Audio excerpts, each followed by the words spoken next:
সিলেটে বন্যা পরিস্থিতির কিছুটা উন্নতি হলেও অপরিবর্তিত আছে সুনামগঞ্জের পরিস্থিতি। বন্যা কবলিত এলাকাগুলোতে এখনও বৃষ্টি থামেনি। সিলেট, সুনামগঞ্জ, মৌলভীবাজারে পানিবন্দী প্রায় 18.5 লাখ মানুষ। তলিয়ে গেছে নদীর তীরবর্তী নিম্নাঞ্চল, চর এবং দ্বীপচরের ফসলি জমি।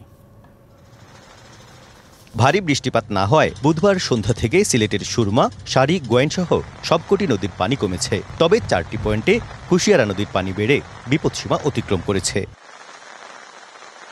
সুরমার পানি সিলেট সিটি পয়েন্টে বিপদসীমার 34 সেন্টিমিটার উপর দিয়ে প্রবাহিত হচ্ছে। প্লাবন দীর্ঘায়িত হয় 10 লাখ ছাড়িয়েছে বানভাসী মানুষের সংখ্যা। নগরের 27টি আশ্রয় কেন্দ্রে আশ্রয় নিয়েছেন অন্তত 7,000 মানুষ।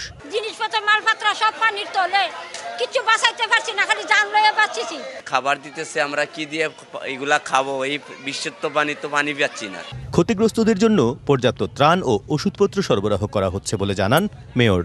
আমরা এখন পর্যন্ত 27টি আশ্রয় কেন্দ্র আমরা পরিচালনা করছি, আরো অনেকগুলা খুলে রেখেছি। আমরা 2 বেলা খাবারের ব্যবস্থা করেছি, মানুষের যারা কষ্ট না হয়, দুর্ভোগ না হয়। নগদের কাছে সব গ্রাহকই প্রিয়, তাই তো সারা দেশে ক্যাশ আউট চার্জ সবচেয়ে কম। আমরা মানুষের পাশে আছি।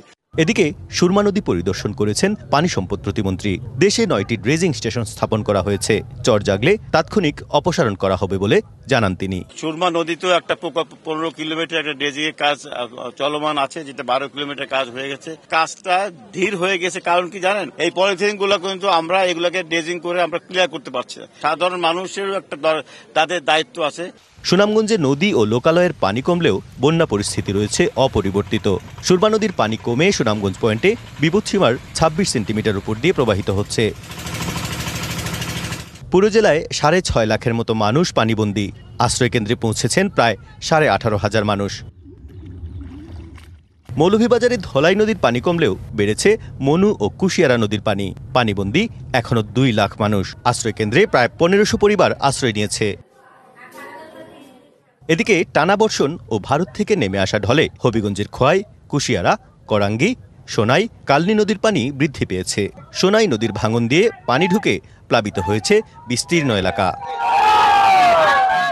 প্রত্যুষ তালুকদার, ডিবিসি নিউজ, সিলেট।